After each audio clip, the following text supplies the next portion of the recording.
Yeah, I think I screwed him up. But whatever. We'll just find that there's video. You know? I don't know what else to do. I just screwed up a little. Huh? Screwed up.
Hopefully I got audio here. Now I can see. Apologies in advance if you're watching this video later because you saw my... Good morning, Tim. Who else here? Good morning, War Dog. Morning, Dynamite. Morning, Justin. Morning, Raffle. Thanks all of you for being here. I think it was in your class where I had a mistake in an announcement that I was going to move your lecture, but I confused your Tuesday-Thursday class, obviously, with the Monday-Wednesday class. So if you're watching the video later because I messed you up, I apologize for that. Obviously, you guys all have electricity. I'm sure that there's some people also are going to be watching the video later because you don't have electricity right now. So I'm sorry that you're going through that. That really, really stinks. It just seems like relentless how much mess there is to work through these days. So I'm feeling it for all you guys. And thanks for sticking with the class. Like I said last week, it's really exciting for me to watch the quality of the work you're doing and the contributions you're making in the Piazza discussions is just terrific. So thank you. And if there's it's a challenge for me, if nothing else, to keep that energy going. So hopefully I don't do anything to ruin your momentum. Yeah, so Tim asked, is Butte College campus closed? It is. In fact, we got an email earlier this morning from the campus saying we will not be affected by the power outage, which was wrong because they are affected by the power outage. So yes, the campus is closed. Some of you, I don't think you can go to the Student Health Center right now, which is technically a problem. You have to go to one of the walk-in clinics, and I'm not sure if the college has a mechanism to offer you any alternatives to that service when the campus is closed. But the campus is closed, and I think in an emergency, the police may come to the front gate and help direct you to where you need to go. For those of you who don't know me very well, I'm presently living in Arizona. I'll come back when we go back to face-to-face teaching. So I'm not having a direct experience of all that stuff right now. But I feel for you, and hopefully it comes and goes as quickly as it can. All right, so we are starting the third week of class. You're all doing really, really great, so thank you for that. This week becomes a little more challenging because we're going to install yet another Linux distribution. In my opinion, installing multiple Linux distributions and having that experience of what if I had to install a Linux and knowing that you can do it, but also having the experience when you log into a different Linux distribution and you discover that almost everything is exactly the same. So you go to work in a shop and they say, well, we use Ubuntu. You say, no problem. They say, we use Debian, no problem. We use Arch Linux, no problem. Even if they use a Unix, you're going to sit down in a shell and you're going to discover, no problem, I actually know how to work inside of that shell. So hopefully that will be your experience. You'll get inside of a new Linux distribution and you'll discover that all the stuff that you already know how to do to be productive on the command line still works pretty much everywhere, pretty much the same way. Okay, so a little update before we go look at the sort of step through the module. Let's see, at this point I have 7 weeks of your material posted. So it takes me about a half day per weekly module or so, say 4 hours-ish, to put together a week's worth of the Canvas material. So I'm working as fast as I can. And I won't take a day off until I get all your content up there so that if you want to work ahead, you can. But I have posted 7 weeks worth of content. I have also now posted the first team project. So I'm not sure what that looks like from your perspective, but the team project is there and then teams have been created in Canvas.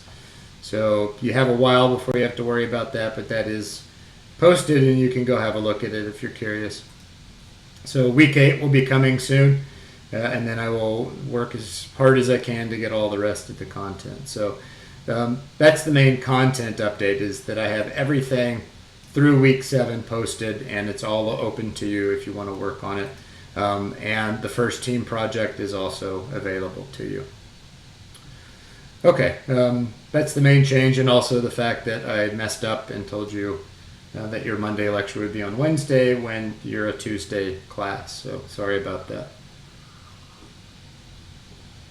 hopefully I'm not the only one who's having trouble getting a routine down for these online classes, like what happens when, and yeah, it's a pain. So hopefully before the semester ends, I will remember what happens when. I do know that I have to sit down at certain times of the week and spin up a broadcast. Okay, so this week's module, we are in week 3. So that feels good. We've already worked through the orientation module in 2 weeks worth of content. So week 3, what are we up to this week? Your main goal is to see if you can successfully install a CentOS virtual machine. I have created a guide, which you'll see in the lab. But if you forget, I have a guides link over here on the side. Can I highlight it? No, I can't. I have a guides link over here. So if you go on the guides page, oh, I need to add it. I never added it. Well, there is a CentOS guide, which I will add. Let me add it right now.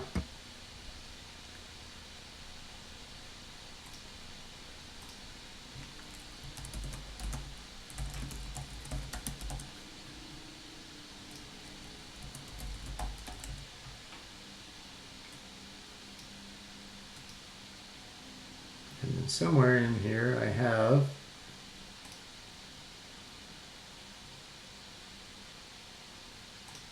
there we go.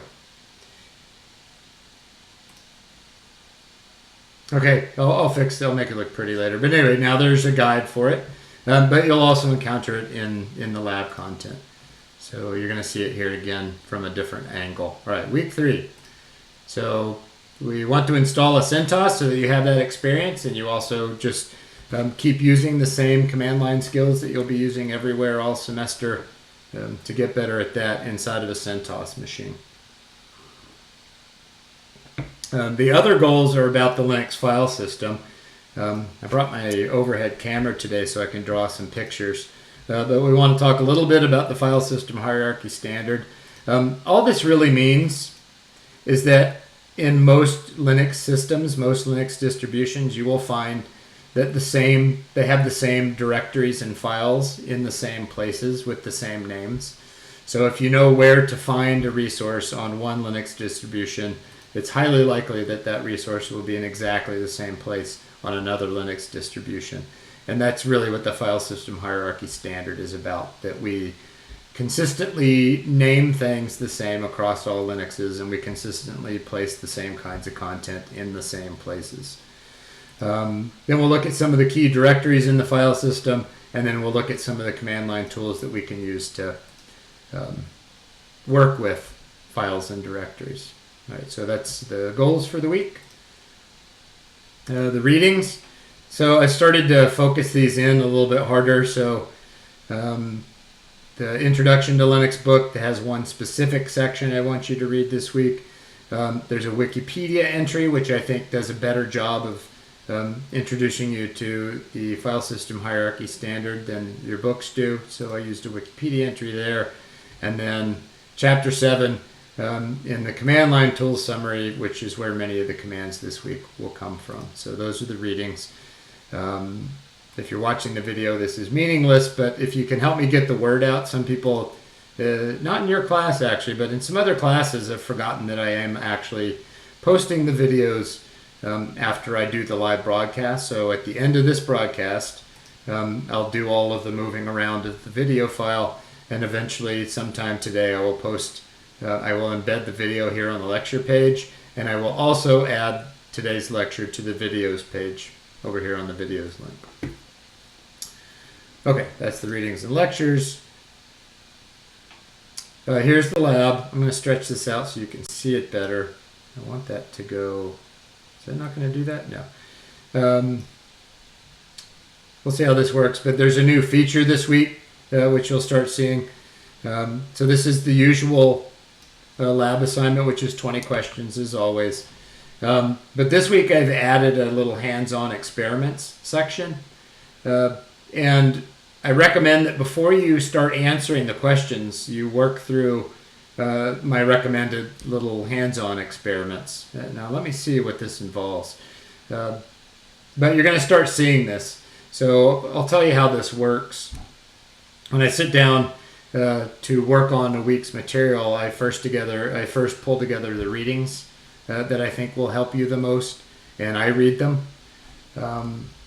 Then I start writing questions off the readings, and as I'm writing questions, I'm also experimenting on the command line with the different commands and the different options for the commands, so that I can ask you questions and I know that what I'm writing as possible answers actually work as advertised.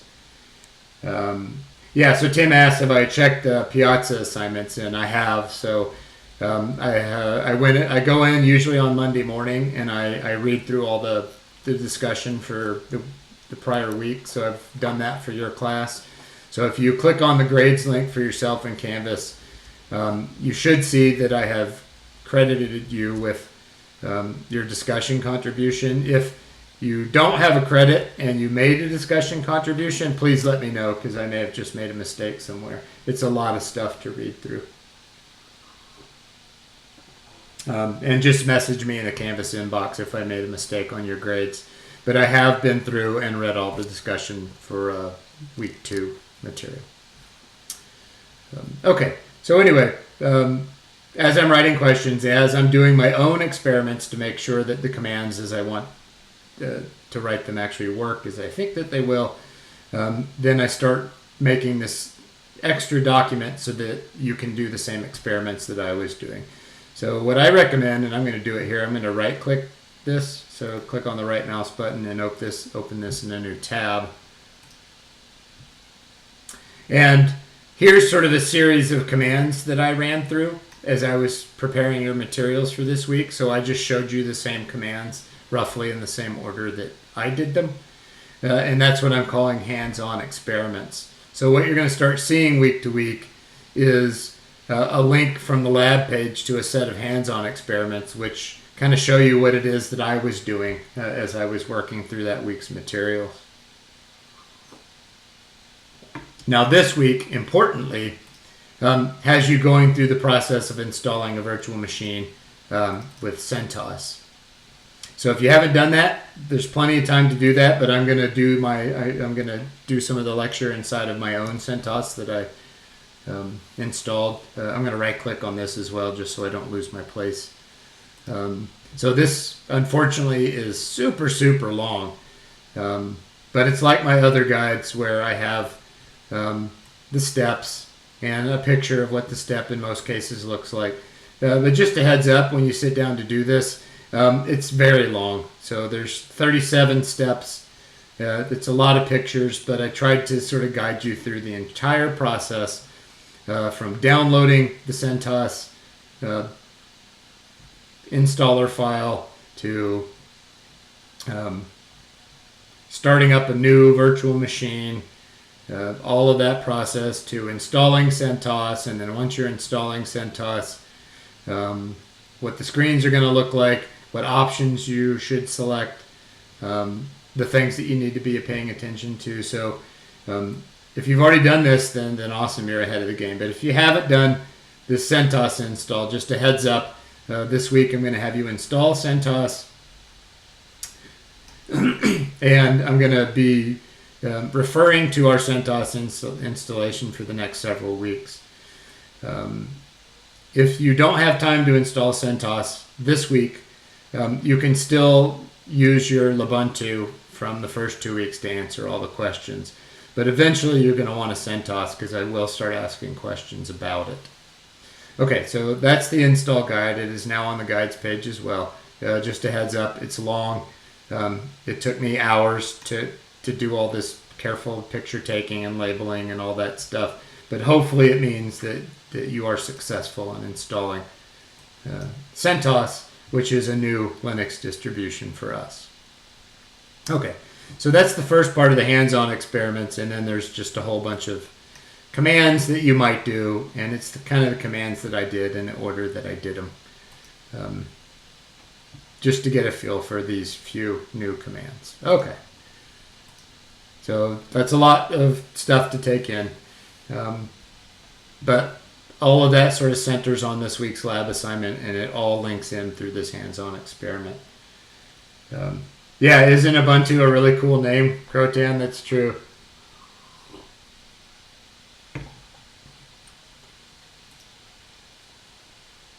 let's see who else is here. So I said hello to War Dog Commander Root, hello, Crotan, hello, Dynamite, I said hello to. Longboard, hi, Himanshi, hi, Justin, Raffle, Tim. Thanks all of you, to all of you for being here. So if you came in after I said it, all I've done really so far is tell you that I have created all of the content through week 7, and I'll keep going as fast as I can. And then I started walking through the week 3 module because that's the week that we're in. So the key for you guys every week really is the lab assignment. That's the bulk of your work. Every week is getting to the lab assignment. And what's new this week and what you'll start seeing in many of the weeks to come is that the lab assignments will recommend some hands-on experiments for you. So before you begin answering questions, I recommend that you do the experiments, but also I recommend that you have your virtual machine open so that when you see a question, you can literally just type the commands and see what they do. Yeah, it's good to see everybody. Hopefully everyone's weathering the latest mess in California, which is you got the virus thing, you got the smoke thing, and you got the electricity thing. So I know that's stressful. I know I'm not the most entertaining guy in the world, but maybe this is a little bit of a distraction for you. Put your mind on learning some new things and trying some new things out for at least a little bit. I like doing it, by the way. It's fun to sit down and do these experiments and then sort of share with you what it is that I did that I thought was interesting. Okay, so the lab assignment. And then just a reminder, and then I'll come back to the lab where we'll spend the rest of our time. The discussion, I'm trying not to make these overly burdensome, but it's just a thing that I have to keep apologizing to you for. Part of our job, something that they look over my shoulder about, is to take some extra steps to try to guarantee that you guys are having some kind of interaction with me and each other during the course of the semester that's not just me lecturing at you on a video. So that's what the Piazza stuff is about.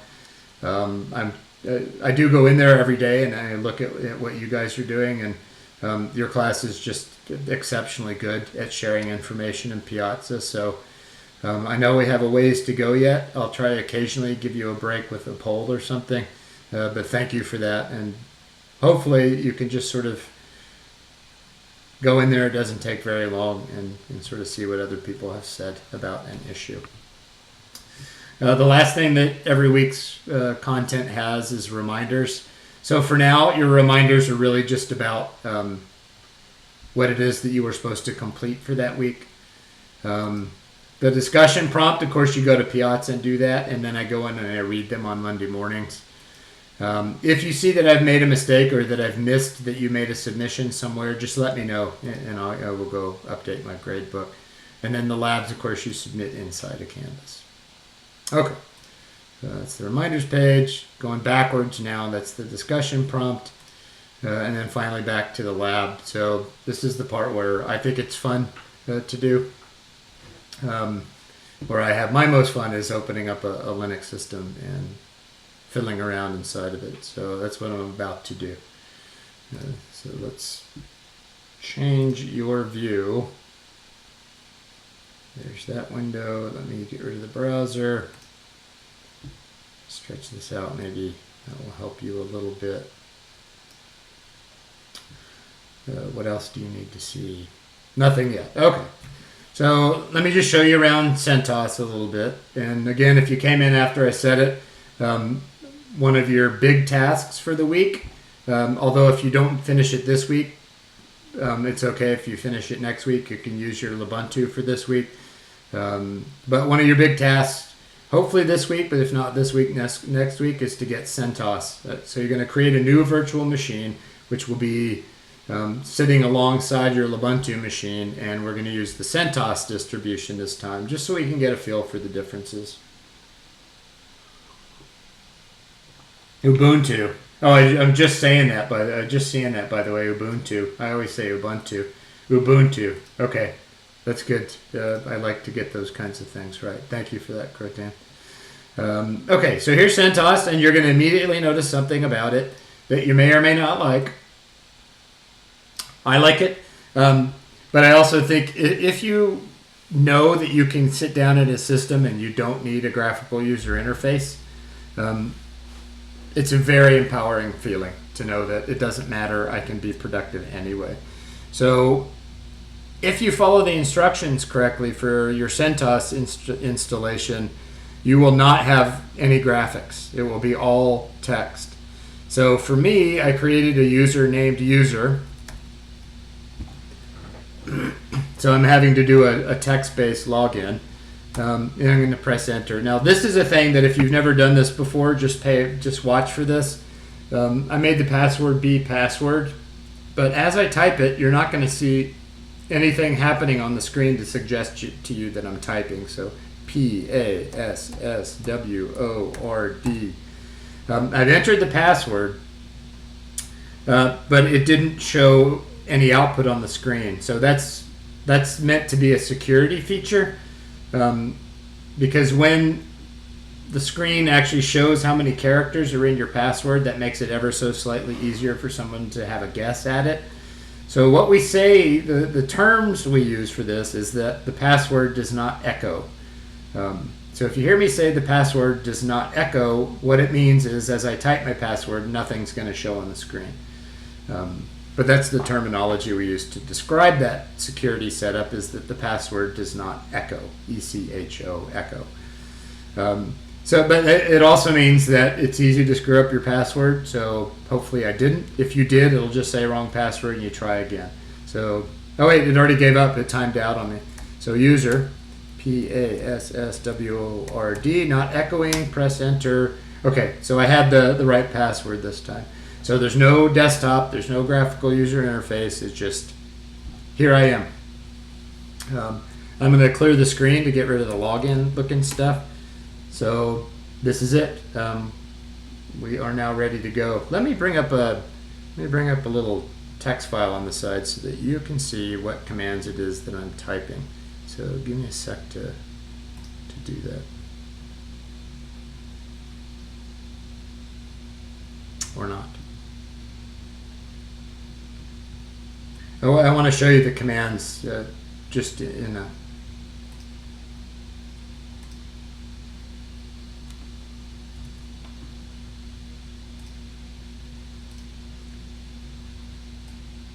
text file on the side, so that as I type them, you know which ones it is that I'm talking about.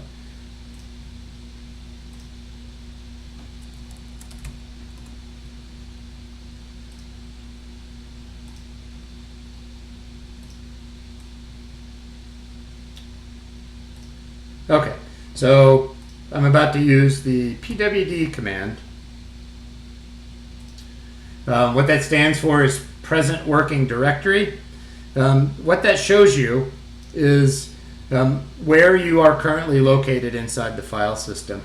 If you're used to a graphical user interface, then this is kind of similar to what you do when you open up the little folder view and you navigate between folders and files by clicking on icons. That's kind of what we're doing here, but in text. So pwd.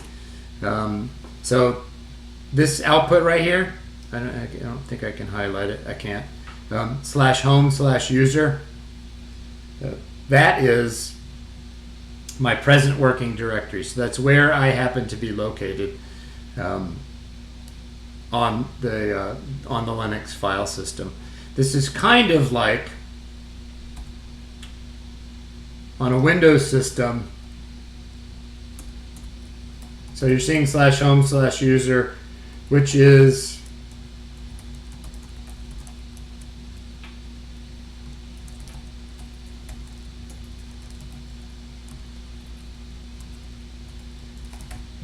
this thing on a Windows system, which is your home folder.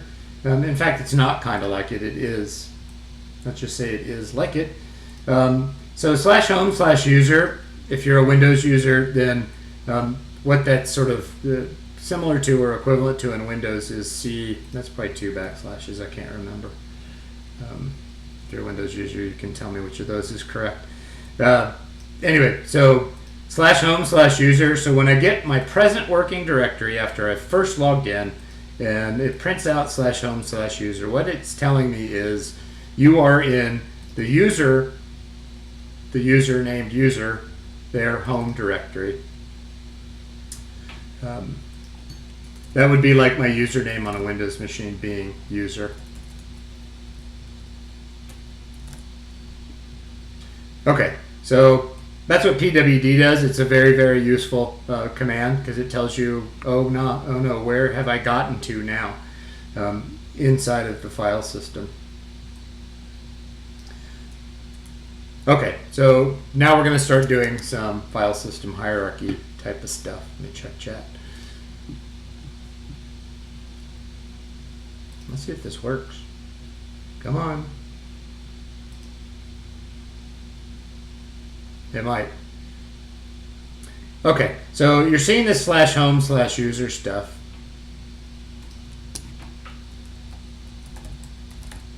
And I want to draw a picture of you for what this means, kind of. So let me get my my virtual camera showing. Okay, you can see that. Yeah, you can see that now. So I'm doing it. I like to work a little bit old school for this kind of stuff. So I'm going to draw a picture of what's going on here. So it says /home/user. So what that means on a Linux system, this is a folder which represents my present location. And what this sort of sideways view is showing us is where in a folder tree I am. So what this really means is that I am in a directory structure or tree that starts at this / and then goes down from there to a folder called home. So home off of user, and then goes down off of there to a folder called user. So user, which is in home directory, which is underneath the / directory.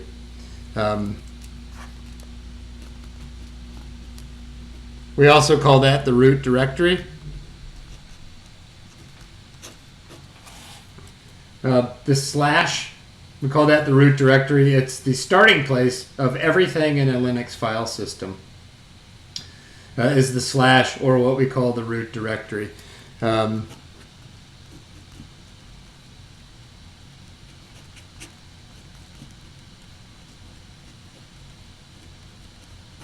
It's an unfortunate bit of terminology, but the root directory is not the same thing as the root user. So when you're in a Linux system, you have to be specific about what you mean, if that matters. So the root user, if you remember, is the pardon me, hold on.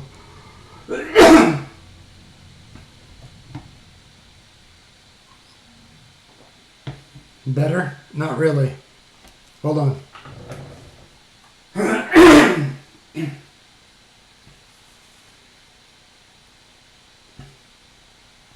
Okay, frog in the throat. Okay,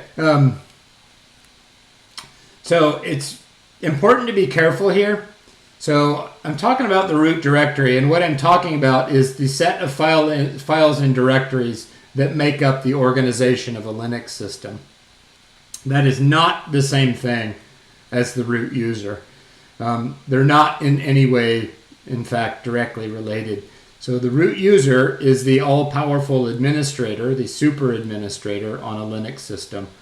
The root user has its own home folder, which is actually under this location /root. So it's a little funny at first. The root directory is this /, and the root user's home is actually the folder root under /. So it's root under root, which is a little awkward at first, but the root user's home folder is actually the root folder under the root directory. But the root directory is referring to this starting place of the entire Linux file and directory structure, what we call the file system tree. That's the root directory, which is not the same thing as the root user, which is the super user or the super administrator. The super administrator has a home folder, which is named root, which is under the root directory. Kind of weird, right? So it's just something to be careful of, that the root user and the root directory are two separate things. Okay, so when I typed pwd,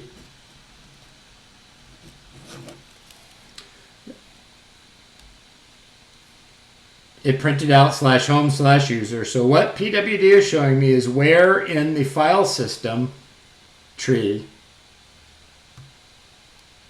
is my home folder. My home folder for my user whose name is user is under the directory home, which is under the root directory. Okay, so thank you, Coach Ann. Appreciate it. I don't know what that was, but it just got a frog in my throat. Okay, so let's hide the camera, and maybe I'll come back to that. But that's sort of my old school, let's look at the file system. Okay, so if we actually go into the file system, I'm going to add another command, and we're going to start looking around.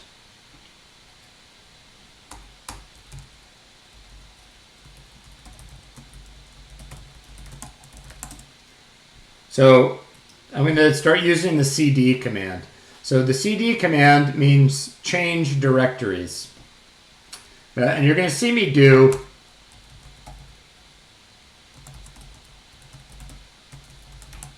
a cd ... here. So I'm going to do cd ... and then I'm going to do a pwd. So now I'm in /home. So this is why I drew the picture. I'm watching the time too. I don't want to waste tons of your time. So when I went up one from user, cd ... I landed on home. So I went up one from home, I landed on home. Now if I go one up from home, I'm going to be in / or the root directory. So now I'm going to do that. And then I will use pwd to show where I'm at. So I am at the root directory of the entire file system. So hopefully everyone was able to track that. And now I'm going to add another command.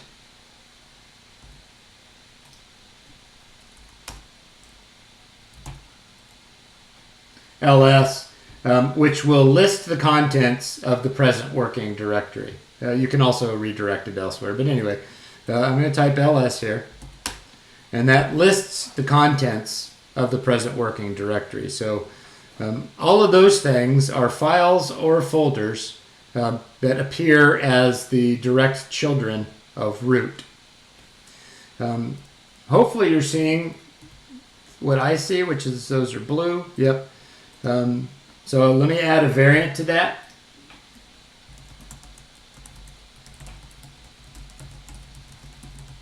Now the folder names are actually showing up in blue, but you can actually type a variant of ls to format the display, and it will put slashes after all the folder names.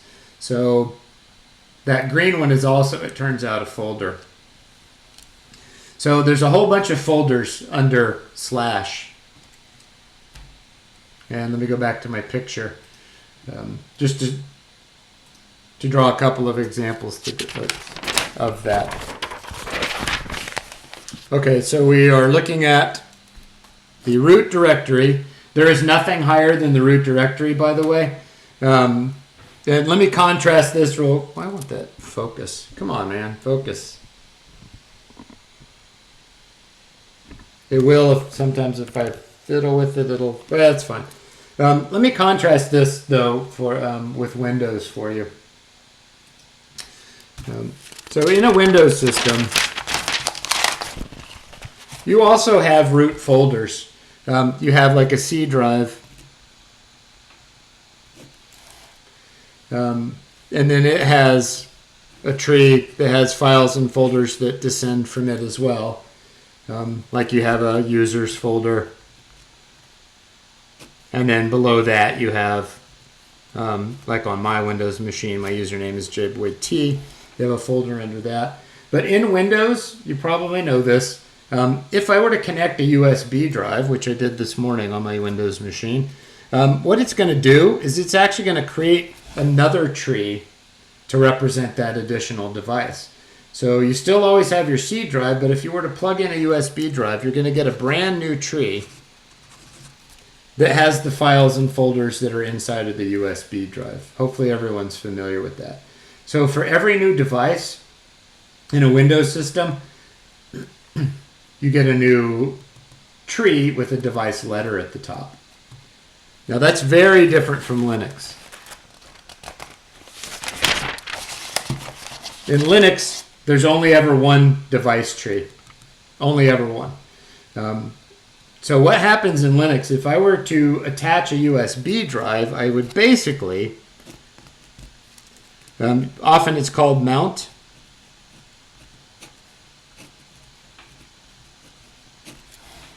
I would basically get a new branch on my single root tree in a Linux system. So every time you attach a new hardware storage device to a Linux system, it gets added as a branch to the root tree. Sometimes you'll have a whole bunch of these, by the way. You'll like have USB 1, USB 2, and so on. But this isn't an administration course, but you should understand how the file system tree works. Every time you add a new hardware device to a Linux file system, you don't get a separate tree, you get a new branch added to the one tree that's rooted at this slash directory. Yeah, same thing for partitions, Crotan. So if you know what partitioning is, if you create a partition, those partitions, the separate partitions, are also all added as branches to the root tree. So on every Linux, this makes programming, by the way, so much easier if you're a programmer type. But there's only ever one tree in a Linux system, whereas in a Windows system, you can have many trees with different device letters. In Linux, there's only ever one tree that starts at slash.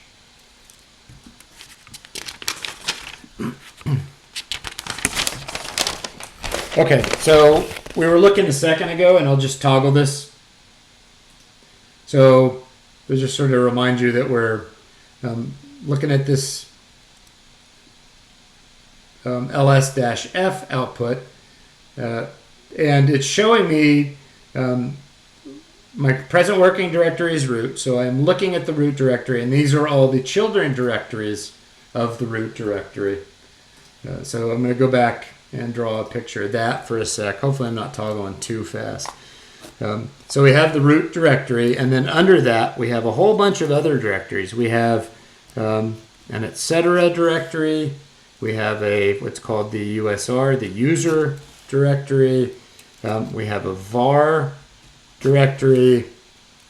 We have a home directory. And then a whole bunch of others. So all of these are children off the root of the tree. And then they have branches that descend down with subdirectories and files and so on. Okay, so you saw that when I did the little, actually I can move this over, you can kind of see it to the left here. Except for that causes that to, I can make it work. Okay, and we know that if I go down this branch, I come to my home folder for my user whose name is user. So you're going to read more about this. I'm just going to make a comment about the file system hierarchy standard here, the FHS. I should click on the actual editor. So what the file system hierarchy standard tells us is that if you go into a Linux system, you're going to find that this root directory is always the root of every tree in every Linux distribution everywhere. There's no such thing as a Linux distribution, as far as I'm aware, that uses device numbers like Windows. They always have one tree, and it always starts at the root folder the root directory or slash.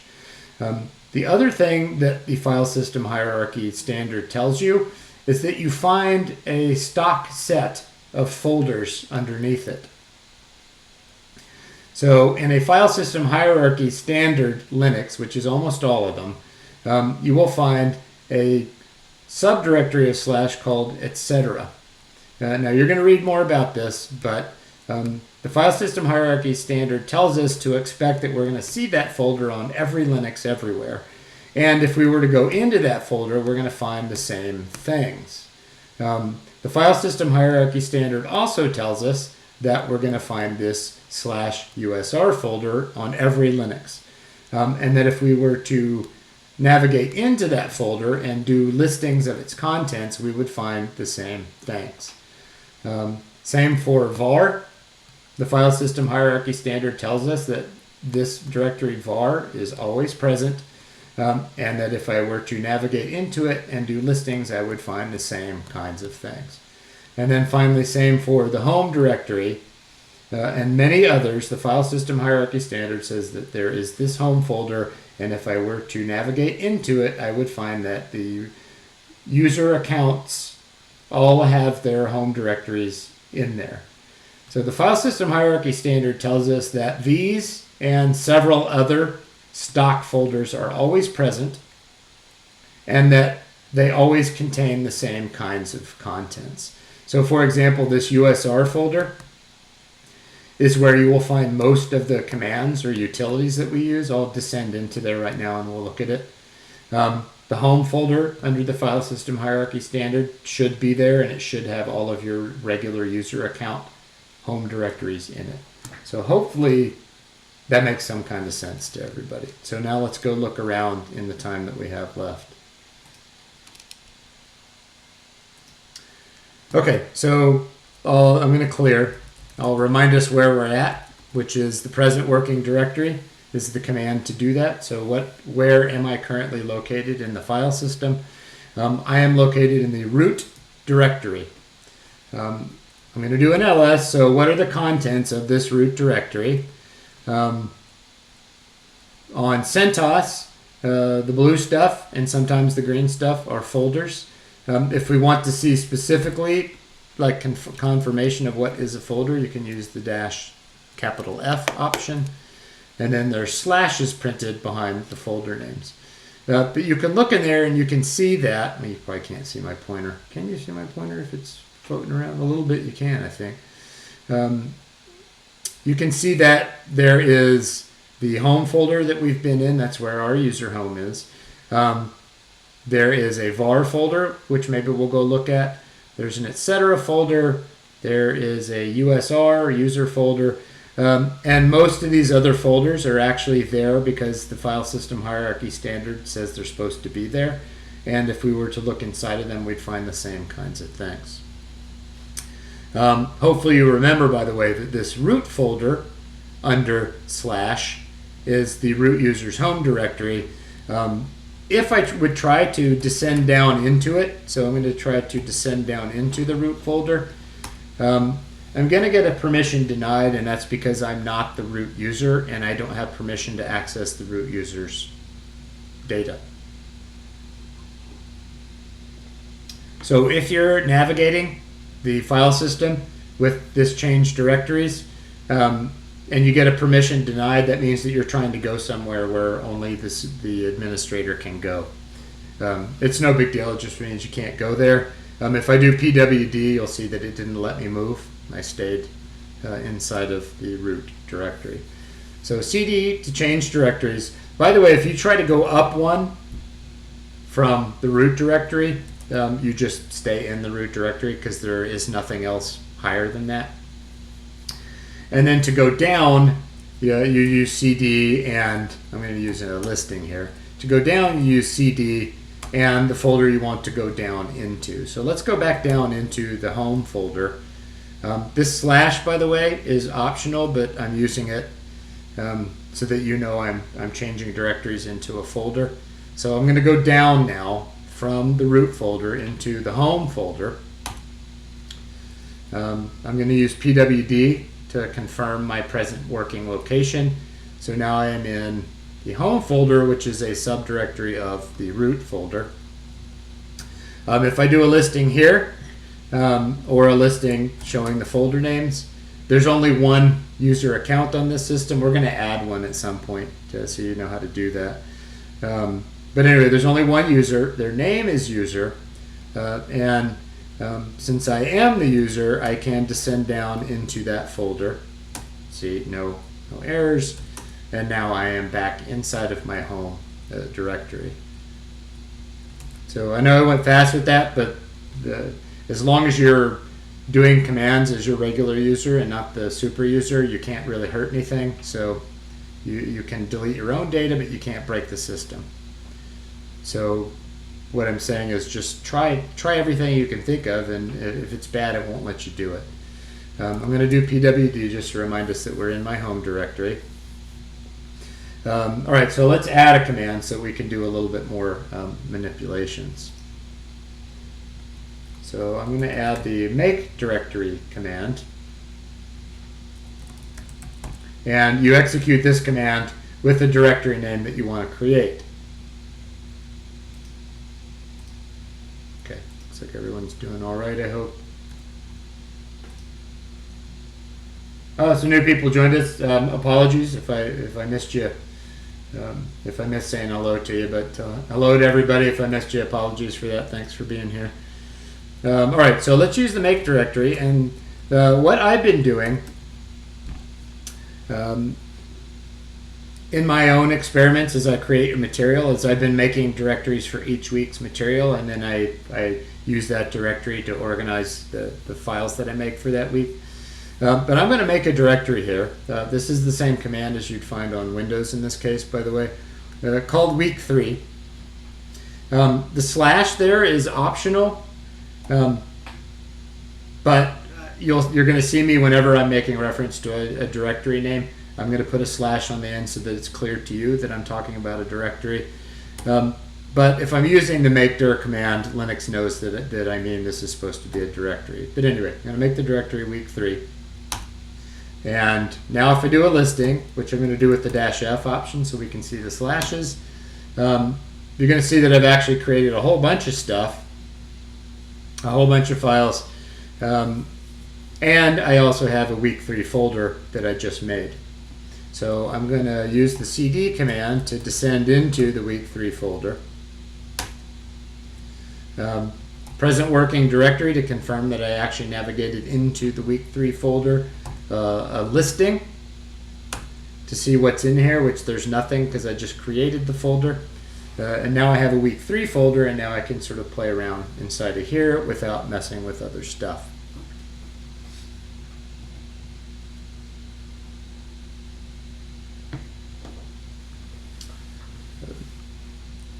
Okay, so there's that bit. And by the way, you can just keep creating more folders and more folders and more folders. Just like you would in a Windows machine, you create a new subdirectory so that you can better organize your material. Same thing going on here. How am I doing on time? I'm doing okay. Okay, so let's see. We had a couple others that we wanted to do. So I'm starting to run a little short on time, so apologies if this gets going a little fast. I'll try not to go crazy. But there is a question about the touch command. So sometimes if you want to just sort of create an empty file because you're setting up to do some work later, or you're doing what I'm doing, which is you're trying to demonstrate for people how this works. Let me remind you that ls, there's nothing here. The touch command, I'll just call it file1.txt. And now if I do an ls, there's file1. So what the touch command does is it creates an empty file. Now it can do other things, but you'll see me often using the touch command to create a brand new empty file, often for demonstration purposes. But it is a command. It does create a file. So notice I did an ls, there was nothing, and then I touched file1, and then the next ls shows that there's in fact now a file1.txt here. Now I'm going to add another ls variant. -L. So this is called a long listing.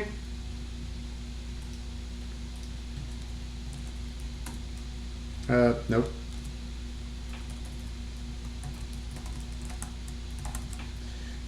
LS-L stands for long listing, or at least that's what I call it.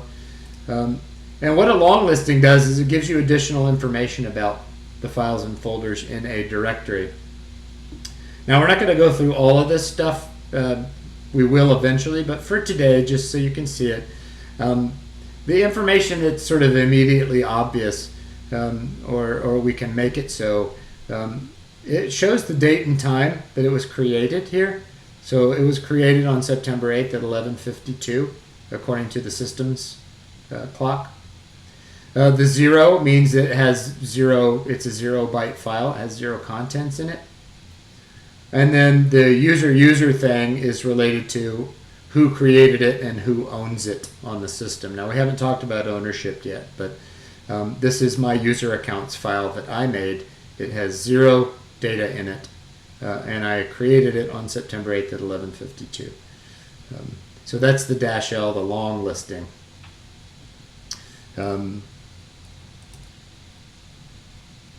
Yeah, that seems okay for that. I'm going to clear. Do I need to clear? Yeah, this is a lot to work at. So let me just remind you where I'm at. I'm in the week 3 folder. There's one file here. And then I'll just sort of get these commands out in front of you so that you will have seen them. So we've seen how to use pwd to print out your present working directory or where you are in the file system. ls to do listings, and there are options for ls to do listings in different ways. We've seen cd to change directories. cd space ... is how I go up one.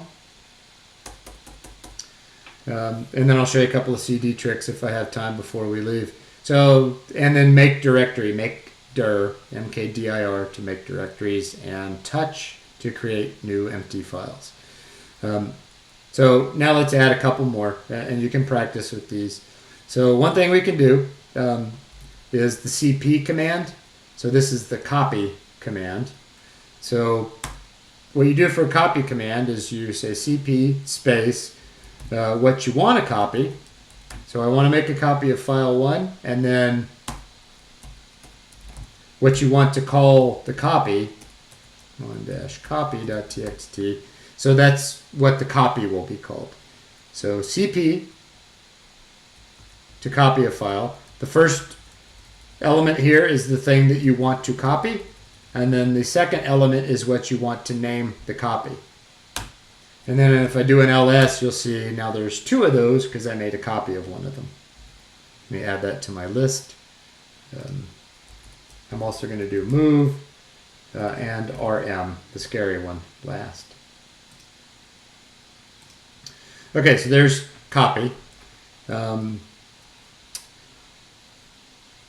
there's my newly... So let's just say for argument's sake that I don't like the name copy. So the move command actually has multiple purposes in Linux, although technically it's the same thing. But for now, let's think of move as a way to rename a file. So we're moving it from one name to another name. So I'm going to move the file 1 copy. So that's the thing I want to move or rename. And I'm going to call it instead file2.txt. So mv is move or rename. It's just whoever created this utility originally decided to call it move. Although technically you can sort of use it to move things. But in this case, we're just moving it from the copy name to a new name. So we're renaming file1-copy to be file2.txt. And now if I do an ls, you'll see, since I've renamed it or moved it, it's now called file2.txt.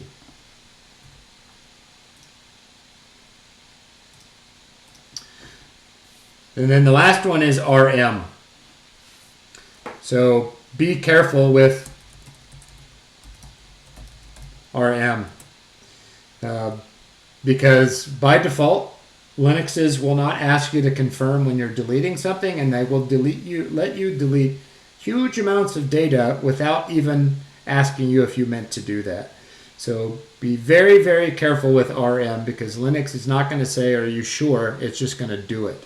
So if you use RM by itself, just know whatever it is that you're trying to remove, RM is remove, that thing goes away. So if you watch here, I'm going to say rm file2.txt,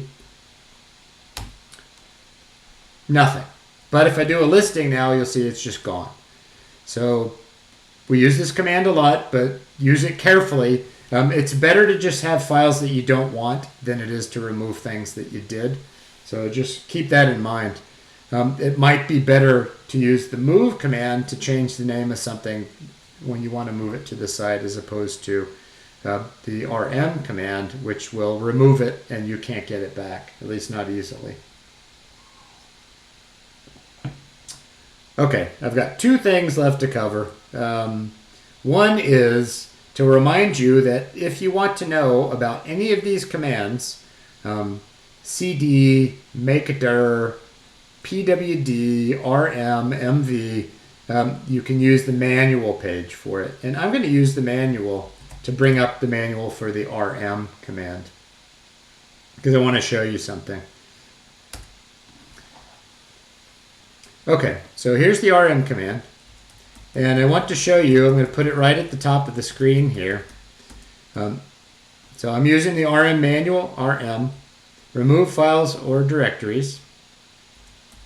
It won't directly remove a directory without some help, but it will. Anyway, I want you to see this option that I'm placing at the top of the screen. Prompt before every removal. So, if you're worried about RM smashing your data because you forget to be careful, you can run RM with an option -I, and it will ask for confirmation. So let's try that. So I have this file 1. I'm going to say rm-I file1.txt, and it's going to ask for confirmation. So if you want it to ask for confirmation, it will, but it won't by default. So I'm going to say no. This is just a yes or no. I'm going to say no, and it's going to leave it alone. So let me put that on my list of commands that I did. rm-I. In which case the remove command will ask you for confirmation. I personally don't use it, but that can be if you find yourself having a problem. I have removed, by the way, masses of data by mistake in my life off of systems. So be careful. Okay, so now I'm down to two things. So one is, let me resize my editor so you can see all this, even though I'm gonna erase my face a little bit to do it.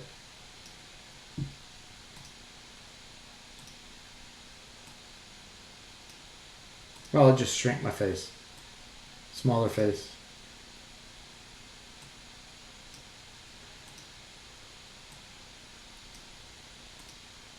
Okay, so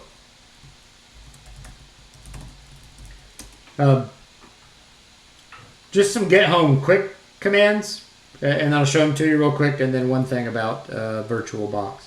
So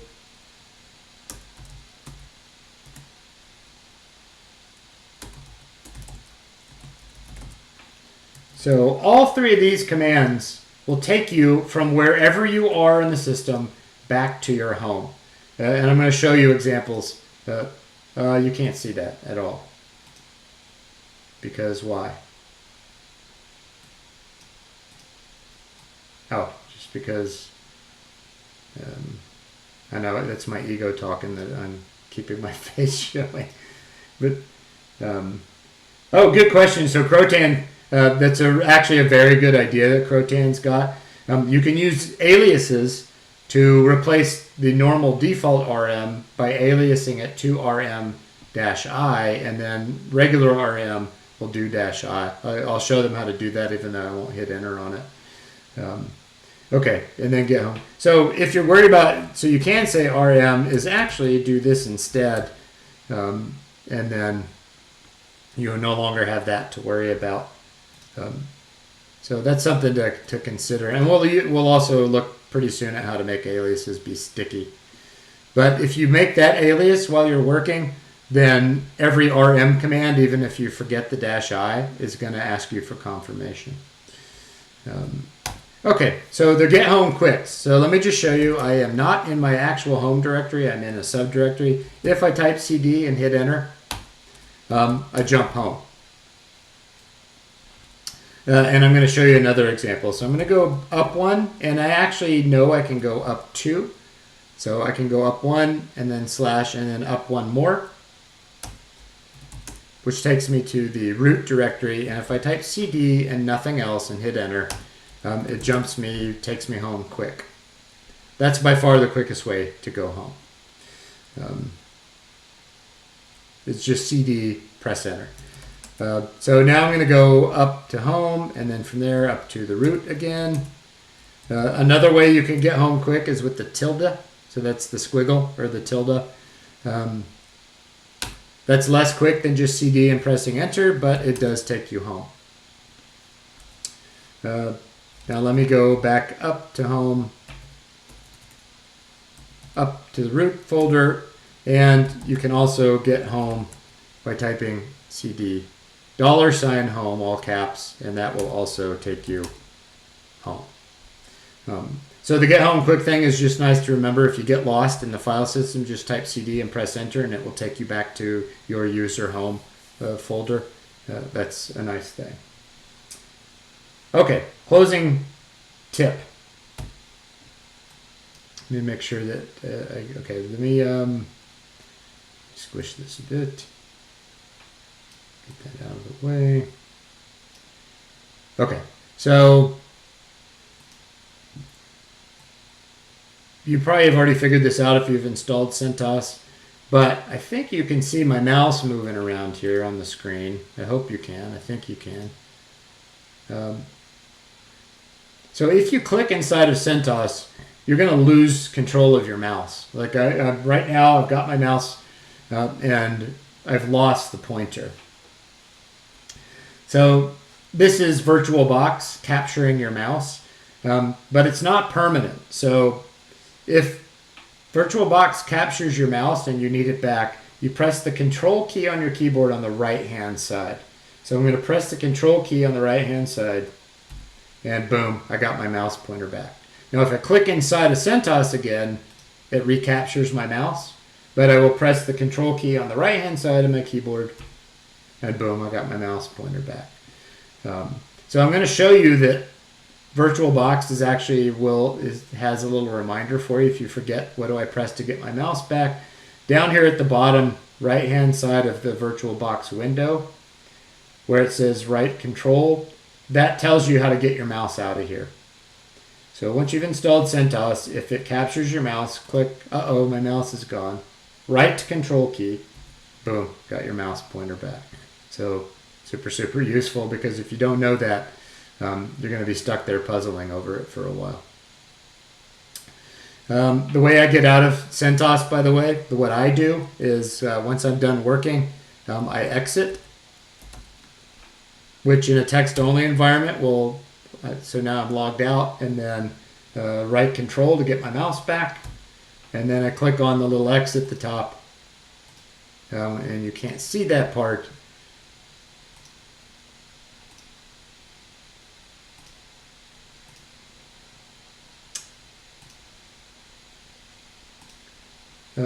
But you'll get this little thing, and then I click on power off the machine and shut the whole thing down.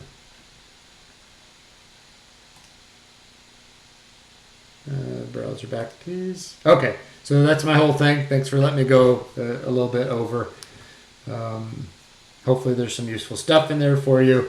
I'll just remind you that I've kind of captured all of these little experiments in this document called Hands-On Experiments for the week, which I've opened in a tab here, and from there's a gigantic set of instructions with pictures about how to install the CentOS like I've been running during the lecture today. And then you'll see pwd ls touches, making directories, changing directories, going up one, etc., a series of commands that you can experiment with. Okay, so I'm gonna stop talking. I'll wait and see if there's any questions I can answer for you. Otherwise, thanks for being here for this. And if you're watching later, I hope that your power comes back on. If you've lost it, it's awful, and we're feeling for you if that's the case. If you need anything from me that's related to that delaying you getting doing schoolwork or something, just let me know in the Canvas inbox, and we'll work together to address your needs.